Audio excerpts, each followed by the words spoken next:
Welcome to Camden Harbor. This is the 77th anniversary of the Camden Windjammer Fleet. These vessels have been sailing in and out of this beautiful harbor for 77 years. I'm Captain Jim Sharp, one of the old beat-up schooner captains here that sailed in and out of Camden. I sailed in and out of here for 40 years, and been around these areas for about 55 years now. We're here to honor these wonderful vessels here in Camden, home of the Maine Windjammer Fleet, started by Frank Swift, right here in Camden Harbor. He had an amazing array of schooners that did windjammer cruises back in 1936. Started with a little vessel called the Mabel, and he collected all these old schooners that didn't have any work. They were after the Depression. They didn't have any cargo to carry. So he would dust them out and make them ready for a windjammer cruise along the coast of Maine. He realized that the coast of Maine would attract a lot of people, and it has. He owned 18 different vessels back in those days, sailed 12 of them at one time right here out of the harbor. A very viable business. When I got into the business in the 1960s, there were 5 windjammers, and now there are 14 windjammers. So you can see it's a good business. It's a wonderful business, ecologically viable business. They don't leave anything behind except the bubbles under their wake. It's a grand way to see the coast of Maine.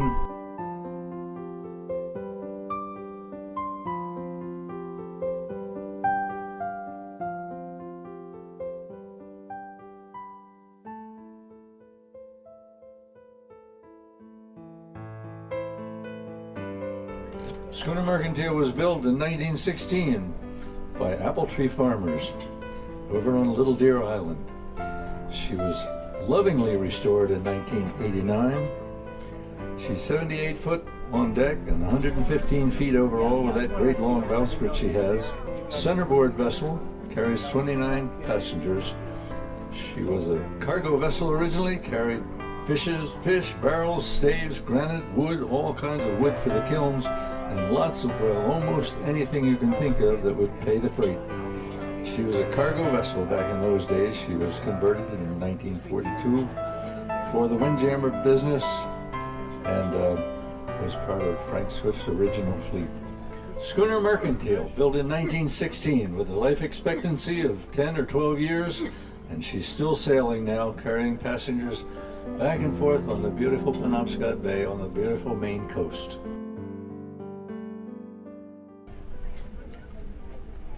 I came to Camden in 1963, and the schooner Mary Day was a new vessel at that time. She was bald-headed then. They didn't have any topmasts on her at that time. And when I got the schooner Stephen Tabor in 1964, Buds Hawkins was my best friend because I only had 6 passengers for my first trip out. It cost $95 a week back in those days. And my complement of passengers was 6, and he gave me 3 of the 6 from his overflow on the Mary Day back at that time. I thought that was one of the most generous things that I could imagine a guy doing, a competitor giving me 3 passengers on my very first trip out. We had accommodation for 22, but I only had 6 passengers. But you have to start somewhere. I came up here from the Bahamas, and I came up to Maine to work on the Maddie and the Mercantile. Schooner Maddie now is the Grace Bailey, but the Maddie and the Mercantile back in those days. And it was a very different experience for me to come from the Bahamas up here, from all that sunshine, brown as a cocoa berry, and beautiful sunny weather all the time. I came to Maine, and here there was fog, and there was cold weather, and there was cold water, and God, it was just amazing. But I met Captain Hawkins, went over to his shop one day, and we sat in his shop, and he filled me full of sea lure of the Maine Windjammer Fleet. And he at that time was running the schooner Mary Day as a new vessel, and he was quite proud of her, as he well should be. She's a magnificent vessel. We sat there in his shop, and he said, "Will you stay for lunch?" I said, "Well, sure, if you have enough." He says, "Well, I have enough to split it with you." And he had a hamburger patty. And we had a big wood stove going there. It was in the spring and it was cold. He had the wood stove belching a kind of fire there. He grabbed that hamburger patty. He took a hammer and put a big dent in the top of the stove and put the hamburger right on the stove, right on the rust. And pretty soon it was steaming and sputtering and spitting there. And he took his rigging knife out, split it in half, and we had lunch right there. Mary Day has no engine in her. She carries 29 passengers, I believe it is.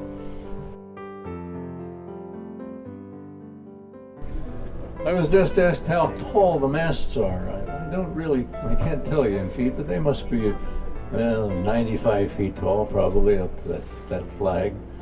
We have a bridge up in the Eggemogan Reach. These vessels have to go under, and the bridge has a clearance of 95 feet.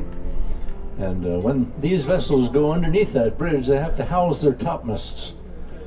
My old Adventure, she was 115 feet tall, and we had to house our main topmast in order to get under that bridge. Bridges are very deceiving when you go under them. As the bridge approaches, you approach the bridge and the bridge approaches your topmast, you swear to God that that bridge is going to carry the topmast right away. From on deck, it's an illusion, but they get it figured out after a while. But it is great fun to go under that bridge. Often when Steve Cobb would take his vacation in the summer, I would run the Mary Day for a week or 2 weeks during the summer. And a very handy little vessel she was to run. I certainly enjoyed it. She's a centerboard boat. And of course, when you have the centerboard up, she beating to windward, she wouldn't do much but go sideways. Put that centerboard down, she'd be drawn maybe 15, 18 feet. And then she'd climb the weather beautifully.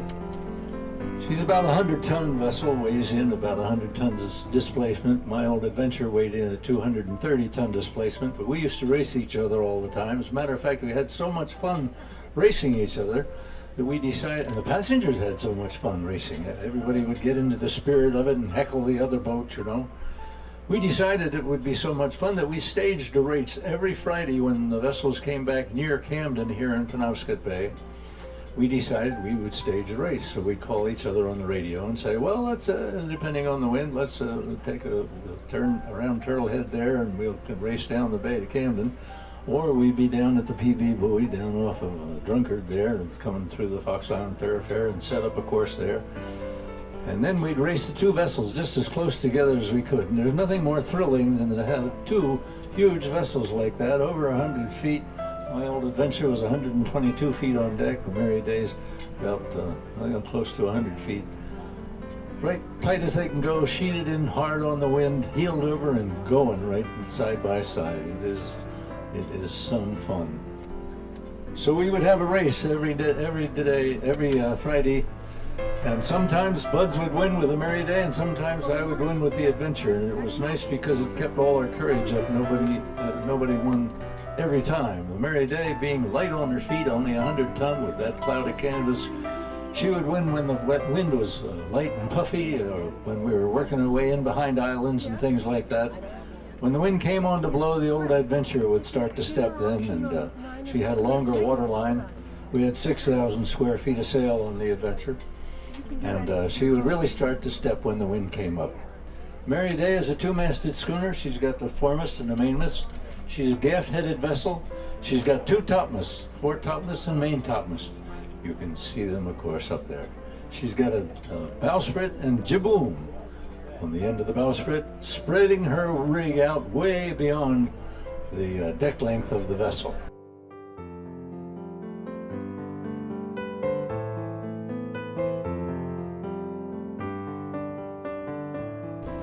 Captain Boyd Guile, he brought the Victory Chimes up here from the Chesapeake. This model vessel, the Victory Chimes, built in 1900 in Bethel, Delaware, was one of 12 vessels of this type. She was known as the Chesapeake Ram, built for the Chesapeake lumber trade. From Philadelphia down the Chesapeake Bay, up and down the Chesapeake Bay. An amazing vessel to have lasted all of these years from 1900 on, and still she's about 75% original. She's been rebuilt, but she's still very much an original vessel. She was called the Edwin and Maud. Her original name was the Edwin and Maud, the skipper's children back in those days. She's a centerboard schooner, They called her a Chesapeake ram because they have great bluff bows on this vessel, being built for the Chesapeake-Delaware Canal. In those days, there was a lock in the middle of the Chesapeake-Delaware Canal. To go from Philadelphia, the Delaware River, down to the Chesapeake Bay, you had to transit through that lock. This vessel was built to the dimension of that lock. She could carry the most cargo. She was as big as a vessel they could squeeze into that lock. And in order to do that, they built her bows quite bluff and quite square in the stern so that she could carry the very most cargo she could possibly carry down through that canal. When they got into the Chesapeake Bay, the wind was typically southerly, and those great bows of hers used to have to ram into the sea, and they got the name. They used to ram into the sea of a southerly, and they became Chesapeake rams. As I say, there were a dozen of those, typically this type of vessel built right there around 1900 back in Bethel, Delaware.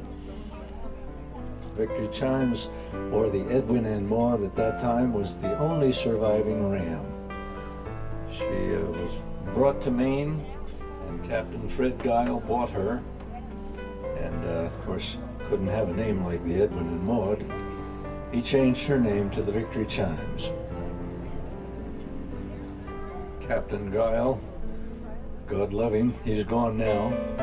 He was a pompous old guy and quite a pirate back in those days. He looked down on everybody else because everybody else had only 2 masts and he had 3. The Victory Chimes was eventually sold to a banker out on the Great Lakes, and that was in 1984. He didn't know much about sailing vessel, and he thought he was buying a clipper ship. Well, he bought the Victory Chimes instead. Then, becoming disillusioned, he sold the vessel to the Domino's Pizza Company. She was then changed her name to the Domino Effect. She was rebuilt in 1988 at Sample Shipyard down in Booth Bay. And anything that was wrong with her at that time was replaced. They put a lot of plank into her and fixed up her decks and so on and so forth. But still, she is still about 70% original. She's a National Historical Landmark. Takes a breeze to move her. She's quite a burdensome vessel. Carries 40 guests. Built in 1900 in Bethel, Delaware for the lumber trade. She used to carry so much lumber down the Chesapeake Bay that her old skipper used to say she would be so far down in the water that the sea would be coming over both rails. And he used to say, I used to be able to row a skip right across her main deck. She'd have so much water going across her main deck, she'd be so loaded. The sea would come over, run one rail, go right across the vessel, and go out overboard on the other rail. They had a yawl boat. She's a centerboard boat, has no power in her. She still has a great yawl boat. Under her stern, you'll see it. It's quite a large yawl boat.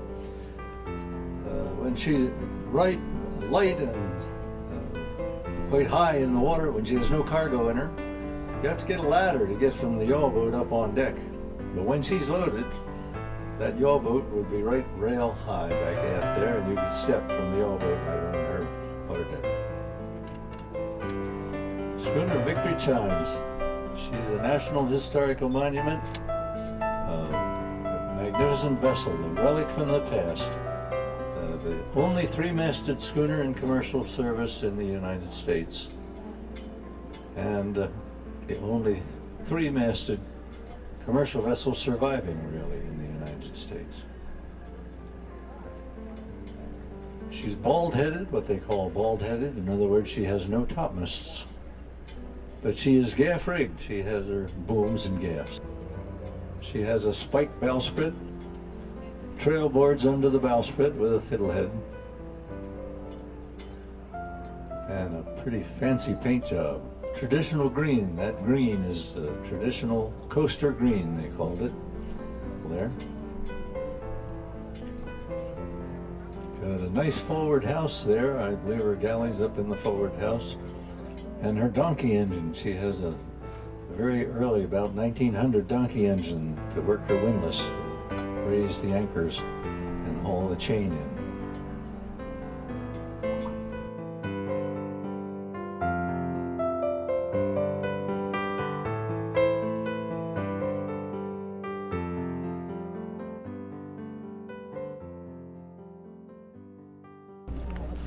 How did the schooner come to be a schooner?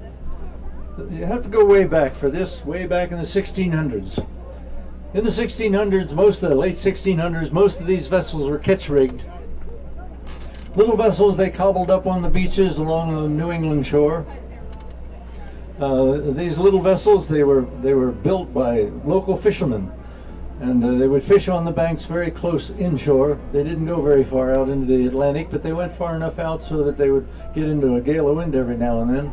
When they would have to tack ship, these vessels had a mainmast and a mizzenmast, being ketch-rigged, and they had lateen sail on the mizzenmast, a square sail on the mainmast. In order to tack ship, they would have to take down the mizzen, take down the lateen rig on the mizzen, and wear around, jibe over with a square sail. When you take sail down at sea, a vessel, especially round-bilged vessel like they were built in those days, well, they rolled unmercifully. They rolled like a grease pig. Horrible, horrible vessels to handle. That lateen rig was a man killer. They would have to get on the other tack and then haul that sail around to the lee side of the mast and reset it. Well, in 1713, a man named Captain Andrew Robinson got the idea that he was going to build a new schooner, new vessel. He was going to build a different kind of vessel. He decided this was all wrong to have a ketch-rig boat with a little mast aft. He was going to turn it around. He turned it around, he put the little mast forward and the big mast aft. And he decided he would put a boom on the sail, and he'd be able to tack that vessel without touching a halyard or a sheet. And he did. He put hoops on the sail, on the mast. He put a boom on it. He had two masts, the little mast forward. And he tried his vessel out in 1713 in Gloucester Harbor. Early in the morning, he left Gloucester with a nice morning breeze, and he started to beat his way out through the harbor, one board after the other. Yes, sir. That vessel would tack without doing a thing but pushing the tiller over. And she'd lay on the next board, the next tack, and scoot ahead and then tack again. It was amazing. There was a Scotsman standing there on the pierhead.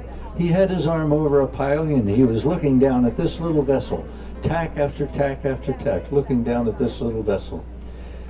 He looked down at Captain Robinson and says, "Good God, laddie, see how she scuns." And Captain Robinson looked up and said, "Oi, matey, and a schooner she will be." And so the name schooner arrived. And you can believe that or not, but that is the origin of the schooner. That's the schooner Mattie, but they changed her name to the Grace Bailey. One of the original of Frank Swift's vessels. 1940, she joined the Swift fleet, owned by Captain Ray Williamson. She's part of the original Maine Windjammer Fleet. Grand old vessel, the Grace Bailey. She's a centerboard boat, very swift boat, very responsive vessel. She's had a lot of water sailed under her keel. Grace Bailey was built in Patchogue in 1882. She actually joined the Swift fleet in 1939. 1939, one of the vessels that Frank Swift sailed in and out of here, as the schooner Mattie, in and out of here all those years, all the years that he conducted Windjammer cruises. She was completely rebuilt in 1990. She's 123 foot overall, including that great long jib boom she has on the end of her spike bowsprit. She's 81 feet on deck. That spreads the rig quite well. The centerboard coaster, 29 passengers, National Historical Landmark. She carried lumber, hard pine, and all kinds of cargo you can think of. Went to the Caribbean, worked, probably brought back rum and all kinds of things like that. She was named Mattie for the niece of the owner back in the early days. Came to Maine in 1910. And that great long jibboom sticking out in front goes sweeping around. It could take the hat off of anybody standing too close. You can see under the jibboom, she's got a dolphin striker that sticks down there. They call that a dolphin striker. It spreads the rig under that jibboom to give it strength. The old Mattie, they box up her centerboard. She leaked so badly in her centerboard trunk back in those days, they decided they'd put a plank over it, and they caulked it up and left the centerboard in the middle of the boat. They never lowered it down. Well, my God, she sailed like a half-tide rock then. Of course, you take a centerboard boat without a centerboard, and you can't go to windward at all. You make as much leeway as you do headway. And they used to say she was so slow, she swam like a toad in a bucket of tar. The old Grace Bailey now, she's no slouch. She's a good fast vessel, and he does a great job with her. She's one of the original Windjammer Fleet. Real part of the history of Camden, Maine. Been sailing in and out of here since 1939. That's a long time for a vessel.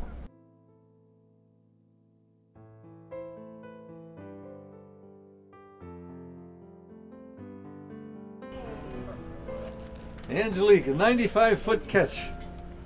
She was built specifically for the windjammer trade in 1980. She's a more modern vessel, but she's patterned after a 19th century sailing ship, the kind of vessels that fished off the coast of England. The Angelique offers this unique deck house. She has her salon up on the deck house. It's a very nice deck house so that people in bad weather can get in there. She carries 29 passengers. She's 130 feet overall, full keel vessel. She has power in her. She has engines in her. 2 engines, 471s. 2 for GM 471s in her. Built in Palatka, Florida in 1980. 5,200 square feet of sail, and she is slippery, that vessel. She was designed by an artist named Amiro Gabbato. He was a naval architect from Italy. Amiro Gabbato is also a well-recognized artist, lived in Camden here many, many years, did some absolute amazing artwork. There's a gallery in Rockland that has many of his works. You'll recognize the Angelique as a Brixham trawler European fishing vessel. As I say, the tan bark sails, the sails are dark in color because it was a process they used in the old days when they had canvas duct sails. The sails would mildew and disintegrate. Well, to keep them from mildewing, they would treat them with this particular kind of bark essence from this bark, and it inhibited a lot of the rot. Sails would last a lot longer when they were tan barked. Of course, these sails are probably Oceanus. They're probably made by modern materials that don't rot anyway, but they carried on with the traditional look by dyeing them that color. She has a prominent jibboom sticking out the forward end of her. Now you can see her deck house. She has that beautiful deck house right up between the masts. In foul weather, you can get inside that deck house, and they have entertainment there.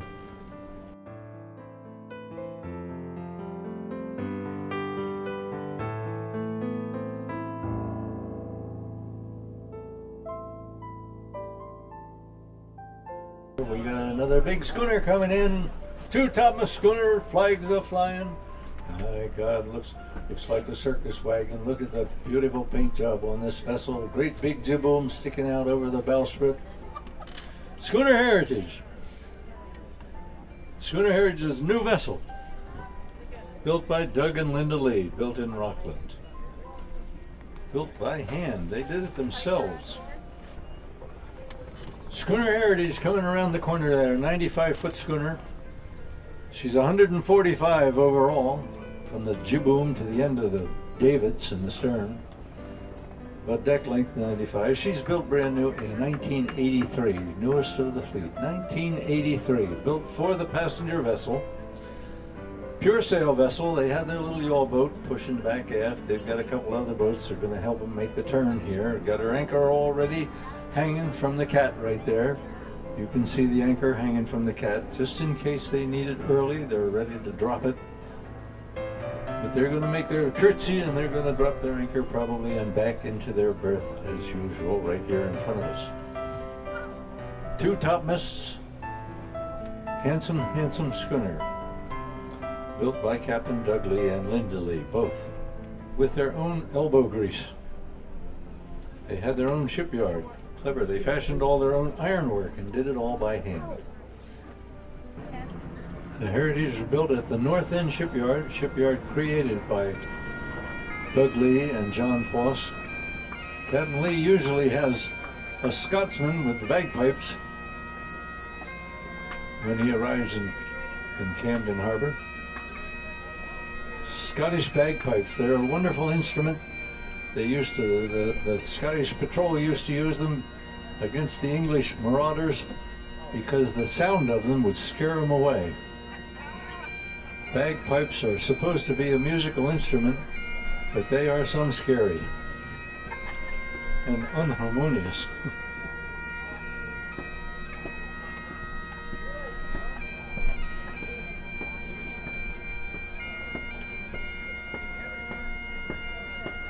They got their little yawl boat kicking her stern over so that they can get it lined up. They've got a line they're bringing ashore in the rubber boat there so that they can haul her stern too up into that slip right there. Quite a process, taking a vessel this size, turning her on her heel, stopping her right there and bringing her in without any engine.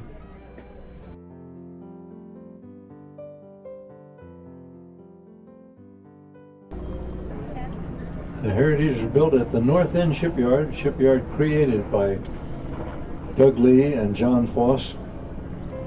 John Foss is the captain of the American Eagle. The American Eagle, one of the Windjammer Fleet, she's a Gloucester fishing schooner. She was built in Gloucester and fished in Gloucester for years and years and years. Finally, when she moved up here to the Maine coast, Captain John Foss rebuilt her, prepared her for the passenger trade. But each year he goes back down to Gloucester for the Mayor's Cup race. So she won't be coming into the harbor. And they're going to have the Mayor's Cup race in Gloucester on Sunday. And my old adventure is going to be in it. And I'm going down on Sunday and I'm going to sail my old adventure for the first time in 25 years. Looking forward to that.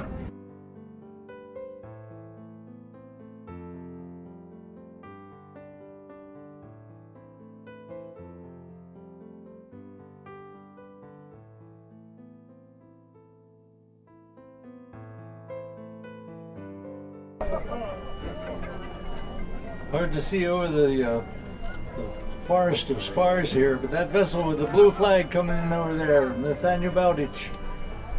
The Nathaniel Bowditch, Captain Owen Dorr, 82-foot schooner. She was built as a racing yacht in 1922. Designed by William Hand, the same man that designed the Bowden, Schooner Bowden, the Arctic Schooner Bowden, Macmillan's Arctic Schooner Bowden.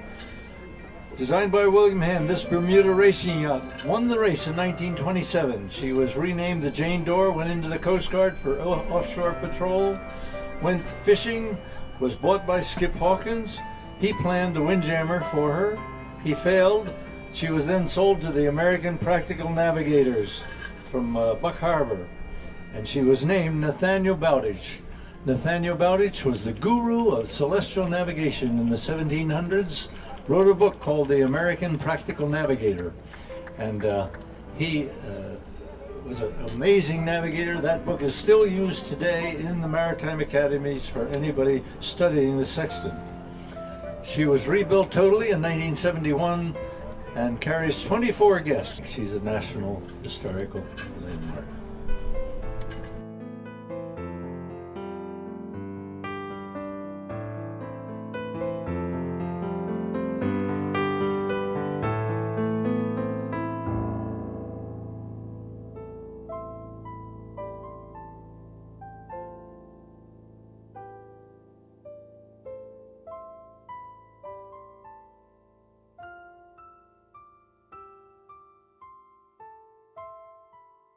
Louis R. French, built in 1871, one of the oldest sailing vessels in the world, in the country here. She was built in 1871, built right in Christmas Cove here in Maine. She was a Maine schooner. Amazing, all these years she had been a workaday boat. She did have an engine in her. They put an engine in her to carry bait and fish back in those days. She's now almost 140 years old. National Historic Landmark. Just an amazing, amazing vessel. She's been completely rebuilt. They took the engine out of her. They restored her to her former pure self, not adulterated by this motor business. Watch him spin her around, turn her around, jog her in there. Right in that little tiny slot on the other side of the grease bailey. Watching that great bowsprit, that jibboom. Poke it right up in there. There are two vessels built in 1871, the Louis R. French and the Stephen Tabor. Both of them have been workaday vessels all their lives. I owned the Stephen Tabor back in the 1960s. He's a wonderful historic vessel. And the Louis R. French, both of them, wonderful historic vessels. Here they were, both built the same year, both Windjammers, part of the Maine Windjammer Fleet. She's actually a small vessel. She's only 65 feet on deck, but she's 100 feet overall. She's got 3,000 square feet of sail. The cargo vessel used to carry lumber, firewood, bricks, granite, fish, lime, and now she takes people. She's had 3 rebuilds during her life, 3 rebuilds.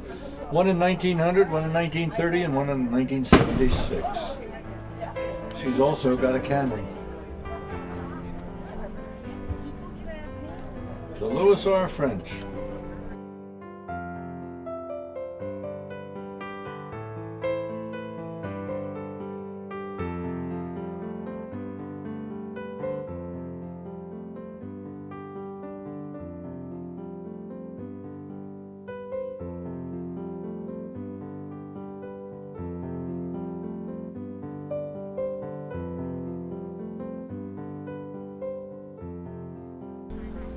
But that little vessel coming around Wayfarer now, working her way up on the east side. I wish he'd come over a little closer to us. She is a cunning vessel, if ever there was a cunning little schooner. I owned her back in the 1960s, cut my teeth on her in 1964. And what a wonderful, a lot of captains started out on the Stephen Tabor.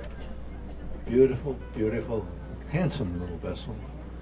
Built in 1871, she's the oldest commercial sailing vessel continuously operating under sail, never had an engine in her, always a workaday schooner, worked her way through her entire life, 140 years she's been working her own way. Never had a government grant or a stimulus package, she's always done it on her own.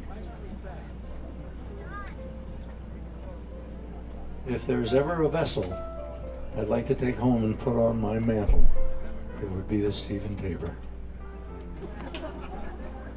I got up one night, swung my feet over from my bunk, and I was up over my ankles in water. Well, I said, it must be time to pump. I went to go to the head one night, and when I was all finished, I flipped open the lock on the inside, and just at that time a woman came up and opened the door and saw me standing there. "Oh my God," she says, and she slammed the door. She slammed the door and turned the bolt on the outside. I was locked in the head in the middle of the night. She has such a history as long as your arm. Built in 1871, 68 feet on deck. Just a little boat really, but she's 22 feet wide, and she's a pumpkin seed, 115 feet overall length, including her bowsprit. Beautiful, beautiful vessel. She was originally built in Glenwood Landing, New York, a North River brick schooner. She carried brick, sand, and cement on the Hudson River for years and years on her first job. She had a rebuild in 1899, real fancy rebuild, had They gussied her all up, and she became the first passenger windjammer. In the turn of the century, she was taking passengers out on Long Island Sound. And they had a table, card table, set up under the awning up forward, and they would play canasta on the schooner Stephen Tabor.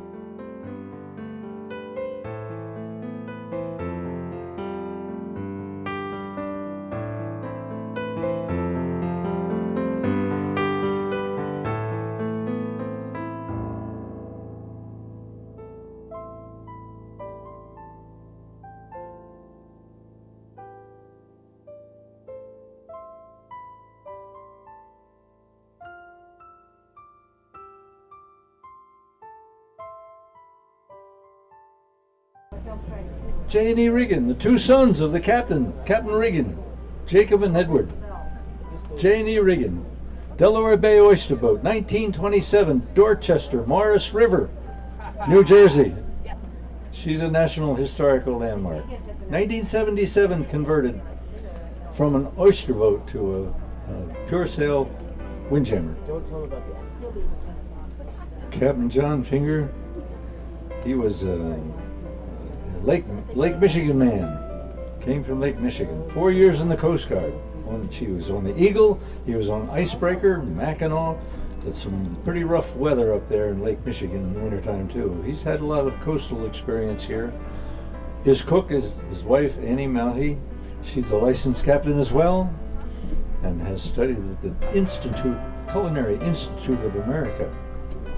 Janie Reagan was a rather well-known oyster boat down in the lower part of New Jersey, the Morris River. She was a fast vessel. They say she was really quick. There's a story about her when the vessels are out, they're all dragging oysters. They had their yaw boats pushing underneath the stern, and here came Janie Reagan. She was dragging her oyster trawl, and her yaw boat was up on the davits. And she was running wing and wing, passing all the rest of them. A fast vessel, they say. She won the only oyster competition they had in the Delaware Bay back at that time. They had only one race, one big race for these oyster boats, and she was the winner. The Janie Reagan.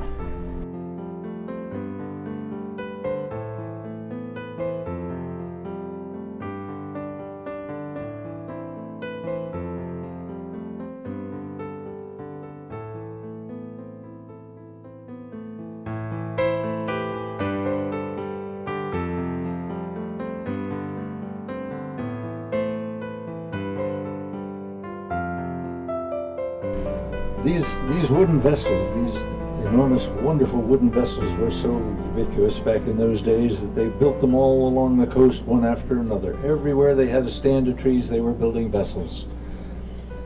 1920 spelled the end of the great schooner era. In 1920, they got roads, they got trucks, they got steam.